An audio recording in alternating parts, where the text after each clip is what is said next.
क्योंकि जब भी वॉर होता है तो वॉर में टूरिज्म खत्म हो जाएगी, बिजनेसेस ऑफिसेस पे इम्पैक्ट आ जाएगा, स्कूल्स बंद हो जाएंगे, स्टूडेंट की पढ़ाई का नुकसान होगा।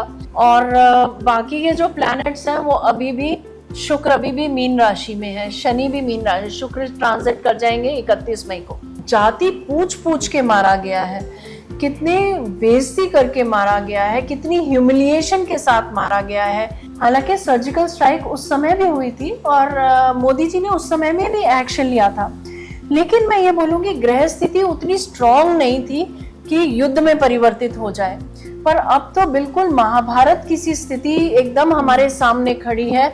नमस्कार, आपका स्वागत है वन वर्ल्ड न्यूज में। मैं हूं आपके साथ आस्था भटनागर और मेरे साथ अभी मौजूद है पूनम गौड़ मैम, जो हाल फिलहाल में भारत और पाकिस्तान के बीच में एक तनावपूर्ण स्थिति और एक जंग का एक आगाज हो चुका है, उसको लेकर पूनम मैम ने पहले ही एक प्रेडिक्शन कर दी थी।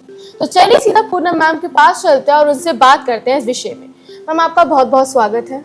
वन वर्ल्ड न्यूज के दर्शकों को मेरा प्यार भरा नमस्कार। मैम, आपने इस युद्ध की पहले ही प्रेडिक्शन कर दी थी कि भारत और पाकिस्तान के बीच युद्ध होगा। आप इस बारे में क्या कहना चाहेंगे?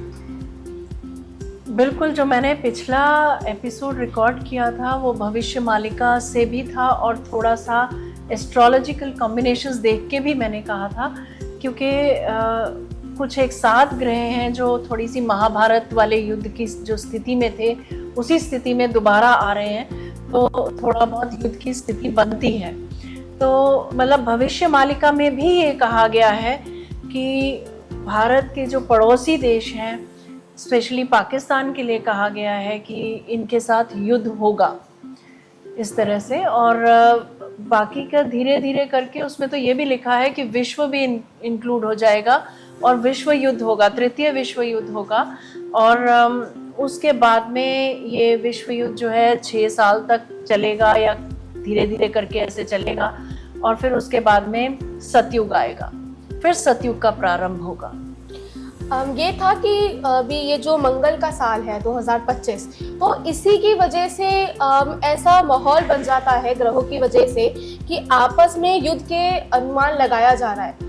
तो मतलब ये सिर्फ 2025 की वजह से है, मंगल के साल की वजह से है, या फिर कोई और इसको लेकर आपका ओपिनियन? देखो, है तो वैसे तो बहुत सारे कारण बन जाते हैं एक साथ, तभी कुछ होता है। एक अकेले मंगल से कुछ नहीं होगा, उसके साथ में और भी कारण है। शनि है, राहु केतु है, सूर्य है, गुरु है, ये सब मिलकर के ये स्थिति को डेवलप कर रहे हैं।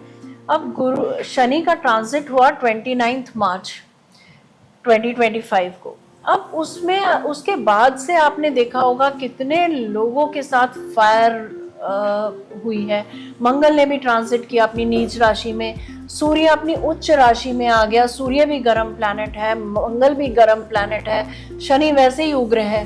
तो इस सब को लेकर के कितनी जगह फायर लगी है, मार्केट्स में फायर लगी है, बहुत जगह से हमें फायर का पता चला है। तो ये 3 प्लैनेट तो मिलके कर ही रहे हैं। अब 14 तारीख को जुपिटर भी ट्रांजिट कर जाएंगे। जुपिटर जाएंगे वृषभ से मिथुन में, अब उसमें वो अतिचारी हो जाएंगे। अब अतिचारी का क्या मतलब होता है? अति और चारी 2 शब्द से बना है। चारी का मतलब होता है जो चाल, और अति का मतलब होता है अति तीव्र, मतलब बहुत स्पीड से चलना। एक तो है कि मर्सिडीज कार जा रही, गुरु बहुत बड़ा प्लैनेट है, मर्सिडीज जा रही है, धीरे धीरे चल के जा रही है आराम से 50 की स्पीड पे तो जा रही है, कोई फर्क नहीं पड़ रहा है, वो उसकी नॉर्मल स्पीड पे। अब हमारी इंडियन रोड्स पे वो नॉर्मल स्पीड हो गई।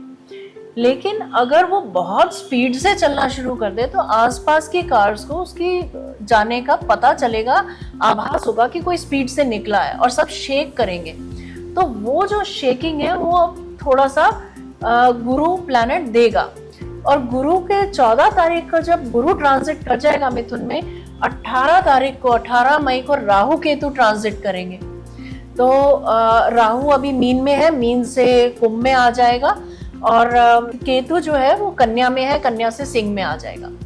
अब भारत की जो कुंडली है वो वृषभ लगन की कुंडली है, और राहु केतु आके बैठ जाएंगे 10वें भाव में और चौथे भाव में। राहु 10वें भाव में आ जाएगा भारत की कुंडली के, और केतु जो आ जाएगा चौथे भाव में आ जाएगा।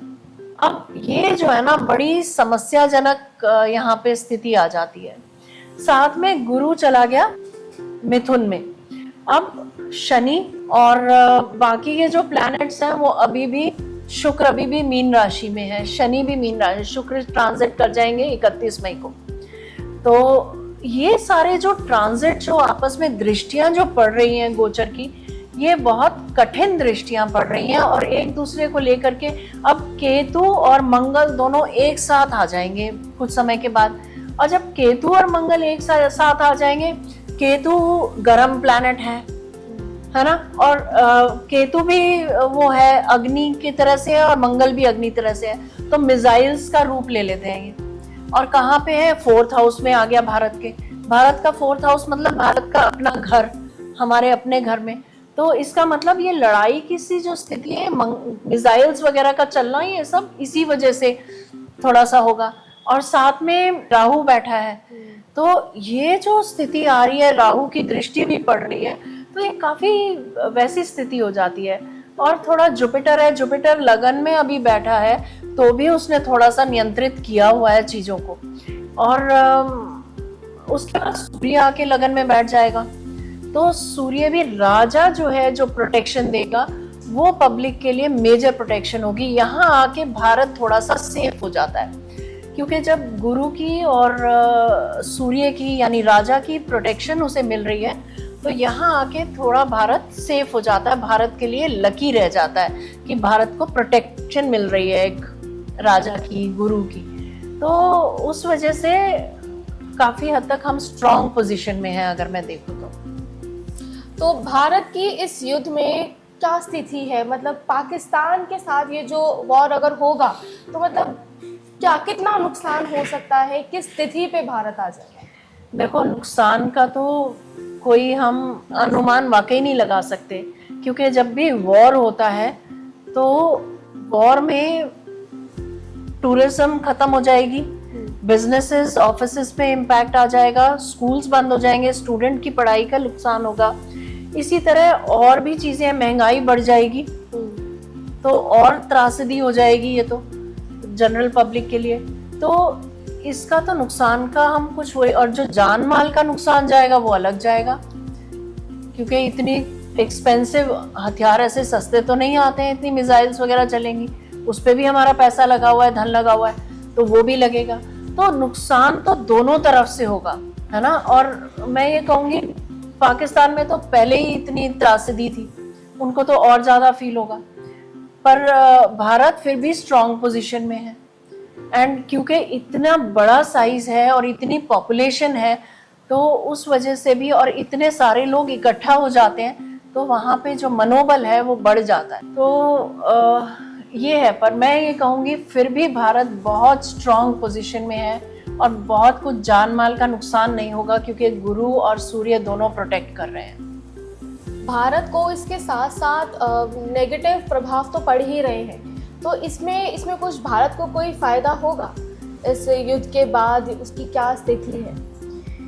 देखिए, ये ना पूरा हमारे राजा पे डिपेंड करेगा कि वो पीओके, वैसे तो दिख रहा है भारत की कुंडली से आने वाले समय में कि पीओके इंडिया में शामिल हो जाएगा। एक्सपेंशन ऑफ प्रॉपर्टी दिख रहा है, हमारे घर का एक्सपेंशन होते दिख रहा है, तो वो क्लियर दिख रहा है। मतलब कब तक ये स्थिति, कब तक बन सकती है? देखो, अब ये ना वो वाली बात आ गई कि युद्ध कब खत्म होगा, और आपने क्वेश्चन ना शनिवार के दिन पूछा है, तो मैं बोलूँगी समय लगेगा। तो कम से कम अगर 4 से 6 महीने का मैं टाइम ले लूँ, तो इतना लंबा अगर खिंच जाएगा, अगर पीओके के ऊपर हमने अपने में शामिल करना चाहा तो मेरे हिसाब से उतना समय लग जाएगा। इंडिया, पाकिस्तान के अलावा क्या इसमें किसी और देश का कोई पार्टिसिपेशन होते दिख रहा है? वैसे तो टर्की ऑलरेडी एंटर कर चुका है ना, तो अभी तो फिलहाल नहीं। और मैं बोलूँगी कि कोई ना ही एंटर करे तो अच्छा है, क्योंकि अगर कोई एंटर करता है तो जैसा भविष्य मालिका कहती है कि विश्व युद्ध होगा, तो वो विश्व युद्ध हो जाएगा फिर शुरू उसके हिसाब से, क्योंकि भविष्य मालिका ऐसे ही कहती है कि विश्व युद्ध, तृतीय विश्व युद्ध होगा 26 के आसपास, 26, 27, 28 में तृतीय विश्व युद्ध की वो घोषणा करती है। और वो ये भी बोलती है, बिल्कुल क्लियर बोलती है, उसमें ये भी लिखा है कि एक मोदी जैसा लीडर आएगा, वो लेके आगे चलेगा। तो भविष्य मालिका की अगर प्रेडिक्शन देखें तो यस, विश्व युद्ध हो सकता है, फिर और लोग इन्वॉल्व हो जाएंगे। लेकिन मैं ये बोलूँगी कि भगवान ना करे ऐसा हो और ये युद्ध यहीं पे शांति से और थोड़े ही समय में समाप्त हो जाए, है ना, तो अच्छा है। क्योंकि अगर पीओके नहीं लेंगे तो ये हफ्ते 10 दिन में समाप्त हो सकता है, पर ऐसी परिस्थिति बन नहीं रही है। ग्रह नक्षत्रों के हिसाब से ये आगे भी जाएगा। जून में और वर्स हो जाएगी सिचुएशन, क्योंकि और ज़्यादा मिसाइल्स चलेंगी और ज़्यादा फाइट्स होंगी। इस दौरान पाकिस्तान, मतलब पाकिस्तान की स्थिति और ज़्यादा उसका डाउनफॉल होता दिख रहा है। बिल्कुल बिल्कुल, पाकिस्तान तो वैसे ही छोटा सा है। अगर वो न्यूक्लियर भी चला दे, बाई चांस, भगवान ना करे चलाए, पर अगर वो चला देता है तो रिटर्न में इंडिया भी चलाएगा, तो वो तो बिल्कुल छोटा सा है ना। तो मैं बोलती हूँ कि ये वाली स्थिति ना ही आए तो अच्छा है। देखो, घर परिवार उधर भी है, घर परिवार इधर भी है ना। तो इट इज़ बेटर कि युद्ध ना हो तो ज़्यादा अच्छा है, ज़्यादा। वैसे ही पाकिस्तान सुधर जाए। देखो, पाकिस्तान ने हमारे ऊपर बॉम्बे में अटैक किया, पार्लियामेंट पे अटैक हुआ, कितने सारे अटैक्स हुए हैं, और फिर घुसपैठ रोज में हो रही है, रोज में कुछ ना कुछ इनडायरेक्टली मारपीट। तो कब तक इंडिया भी चुप रहेगा? अपने बचाव के लिए अगर किसी के नॉर्मल घर में भी कोई बार बार आके छेड़खानी करे या मारपीट करे तो इंसान चौकस हो जाता है कि हाँ, अब की बार आएगा, मैं इसको मारूंगा, है ना जी। तो हमें अपना बचाव तो करना ही है। तो मैम, अब आप हमारे दर्शकों को ये बताइए कि भविष्य मालिका क्या होता है? भविष्य मालिका उड़ीसा का एक ग्रंथ है जो 5 महापुरुषों ने मिलकर के लिखा। अब इस ग्रंथ में उन्होंने भविष्यवाणियां की हैं आगे के आने वाले समय तक, 2033 तक की भविष्यवाणियां की हैं कि आगे आने वाले समय में भारत में और विश्व में क्या क्या घटित होगा। तो कलयुग की जो आयु होती है नॉर्मली, वो 4,32,000 साल की होती है। लेकिन भविष्य मालिका में क्लियर लिखा गया है कि ये आयु घट के 4,000 कुछ साल रह गई है। और वो उसका कारण उन्होंने ये बताया है कि जैसे कोई पति अपनी पत्नी को मारता है, पुत्र अपने पिता को मारता है, या माता को मारता है, या गुरु की निंदा करता है, गुरु का अपमान करता है, तो कलयुग की जो सीमा है, आयु है, वो घटती चली जाएगी। और भ्रूण हत्या भी उसमें एक है, और भी बहुत सारी हत्याएं हैं तरह तरह की, कि इसका हरण कर लिया, इसकी हत्या कर ली। तो वो सब चीज़ें लगा करके अभी तक कलयुग की आयु जो है वो घट करके 4,000 कुछ साल रह गई है। पहले कितनी थी? 4,32,000 जो ओरिजिनल शुरू हुआ था, तो यही सोच के शुरू हुआ था कि 4,32,000 की इसकी आयु रहेगी। लेकिन अब वो घट के, क्योंकि कलयुग में हमारे कृत्य ऐसे रहे हैं, तो उसकी वजह से वो घट के कम हो गई है। भविष्य मालिका में ये भी कहा है कि जब कलयुग पूरी सीमा पे होगा तो पॉल्यूशन होगा, धुआं धुआं सा छाया रहेगा। तो पॉल्यूशन का लिखा है, उसमें जेंडर चेंज का लिखा है, उसमें ये भी लिखा है कि मेन विल डिलीवर, है ना। उसमें और भी ऐसी सी चीजें लिखी हैं जो अब घटित हो रही हैं। तो भविष्य मालिका में काफी कुछ सत्य लिखा है। भविष्य मालिका में ये भी लिखा है कि पाकिस्तान बाकी कुछ 14 देशों के साथ मिल करके और फिर इंडिया के ऊपर वॉर करेगा, और फिर उसमें विश्व युद्ध में कन्वर्ट होके और फिर वो वॉर आगे चलेगा। उसमें ये भी लिखा है। तो वो समय, और उसमें ये भी लिखा है कि जब शनि मीन राशि में आएगा, जो अभी 29 मार्च को आया है, उस क्लियर लिखा है उसमें कि 29 जब भी शनि मीन राशि में आएगा तो ये घटनाएं होंगी, युद्ध होगा, ये सब होगा। तो वो सारी घटनाएं घटित हो रही हैं वैसी की वैसी, आग भी लग रही है जगह जगह। तो ये सारी घटनाएं घटित हो रही हैं, और मैं कहती हूँ युद्ध बड़े लेवल पे ना ही हो तो अच्छा है, भगवान कृपा रखें और सब अपने लो प्रोफाइल रख करके ये समय निकाल दें तो ज़्यादा अच्छा है। तो मैम इस युद्ध में इंडिया को बाकी देशों से सपोर्ट होता दिख रहा है? बिल्कुल, India will emerge as a super power as पर भविष्य मालिका ऑल्सो। इंडिया सनातन जो है हमारा वो पूरी धरती पे छा जाएगा। देखो, महाभारत होने का ना एक कारण था, वो सिर्फ दुर्योधन और पांडव कौरव की लड़ाई नहीं था।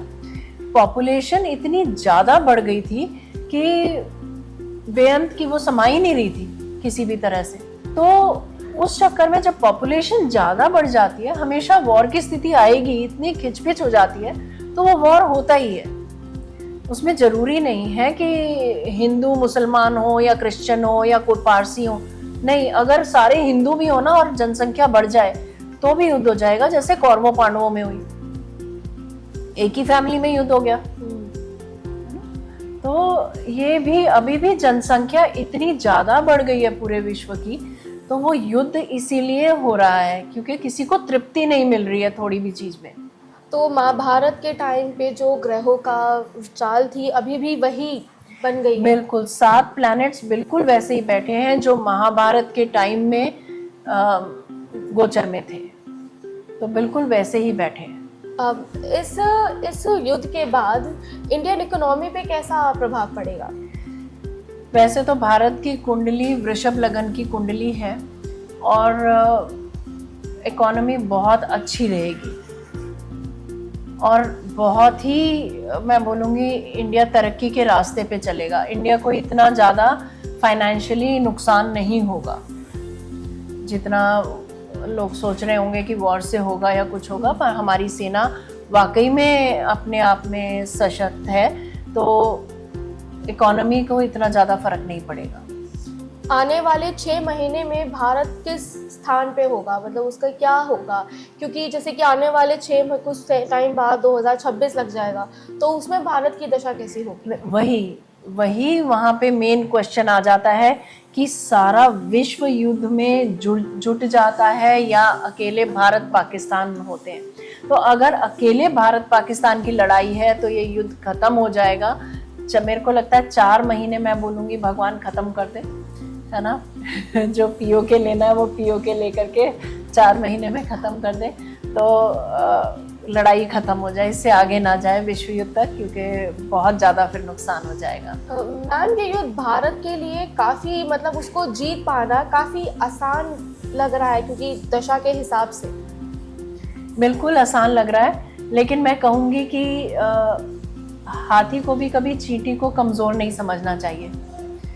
चींटी हाथी को कई बार मार देती है, तो भारत को एक ओवर कॉन्फिडेंस से बचना चाहिए। अगर ओवर कॉन्फिडेंस की स्थिति से बच करके और पूरा दिमाग और बुद्धि लगा करके काम करेगा तो जरूर से विजय मिलेगी। विजय हमारी ही है जी। जैसे कि मैम आपने कहा कि विजय हमारी है, भारत की है, उसके बाद हम भारत और पाकिस्तान एक हो गया तो क्या हमारे बीच वो एक मतलब कि एकता रहेगी या फिर उसको लेकर भी अनबन होती रहेगी? देखो, वॉर में ना जो लोग, it is the survival of the fittest. जो लोग नहीं रिक्वायर्ड है नेचर से, नेचर जिनको समझती है कि रिडंडेंट है, ये मुझे नहीं चाहिए, वो लोग चले जाएंगे।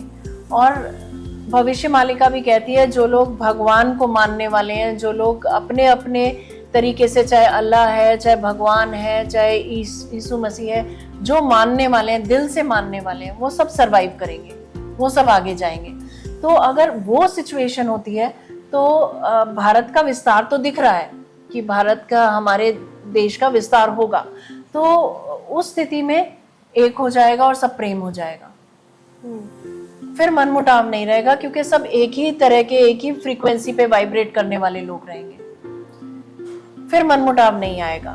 लेकिन हाँ, अगर बीच में आधा अधूरा छूट गया और पाकिस्तान भी वैसे ही रह गया तो फिर थोड़ा थोड़ा वही चलता रहेगा। मैम, 2019 में भी 14 फरवरी को भी एक हमारे सेना पर एक अटैक किया गया था, तो उस वक्त तो हमारी सरकार की तरफ से इतनी ज़्यादा स्ट्रिक्ट एक्शन नहीं लिया गया था, ऐसे युद्ध के आसार नहीं बन गए थे, तो अब इस बार ऐसा क्यों हो रहा है? देखो 2019 में जो शनि का मैं खोल ही लेती हूँ कुंडली, 2019 में जो शनि था वो धनु राशि से गोचर कर रहा था और अब शनि जो है मीन राशि में आ गया है, तो मतलब 3 राशियां आगे आ गया है। तो ये जो स्थिति वगैरह है, हालांकि एक्शन सर्जिकल स्ट्राइक उस समय भी हुई थी और उस समय भी एक्शन लिया था मोदी जी ने, तो हालांकि सर्जिकल स्ट्राइक उस समय भी हुई थी और मोदी जी ने उस समय में भी एक्शन लिया था, लेकिन मैं ये बोलूँगी ग्रह स्थिति उतनी स्ट्रॉन्ग नहीं थी कि युद्ध में परिवर्तित हो जाए। पर अब तो बिल्कुल महाभारत की सी स्थिति एकदम हमारे सामने खड़ी है और उस स्थिति में मुझे लगता है जो सबकी बुद्धि है, जो मन है, जिस डायरेक्शन में काम कर रहा है, सबके अंदर क्रोध, आक्रोश इतना बर्दाश्त कर करके और वो जो गुस्सा निकल रहा है वो इस तरह से निकल रहा है। एक सीमा से कहीं अधिक हम लोगों ने बर्दाश्त किया है। इस बार तो जाति पूछ के मारा गया है, कितनी बेइज्जती करके मारा गया है, कितनी ह्यूमिलिएशन के साथ मारा गया है और सिर्फ मेल मेंबर्स को मारा गया है। ये बहुत दर्दनाक घटना थी, छोटी घटना नहीं थी, मतलब जनरल पब्लिक के साथ घटना थी और जो उन लोगों के साथ थी जो एंजॉय करने गए हुए थे। तो ये तो चुप रहने वाली बात ही नहीं थी, एक सिर से ऊपर से जैसे पानी निकल जाता है वो वाली स्थिति थी। तो बहुत बहुत धन्यवाद मैम आपका हमारे साथ जुड़ने के लिए, हमारे दर्शकों को इतनी नॉलेज देने के लिए, थैंक यू सो मच। तो ऐसे ही खबरों के लिए जुड़े रहे वन वर्ल्ड न्यूज़ के साथ। धन्यवाद। नमस्ते।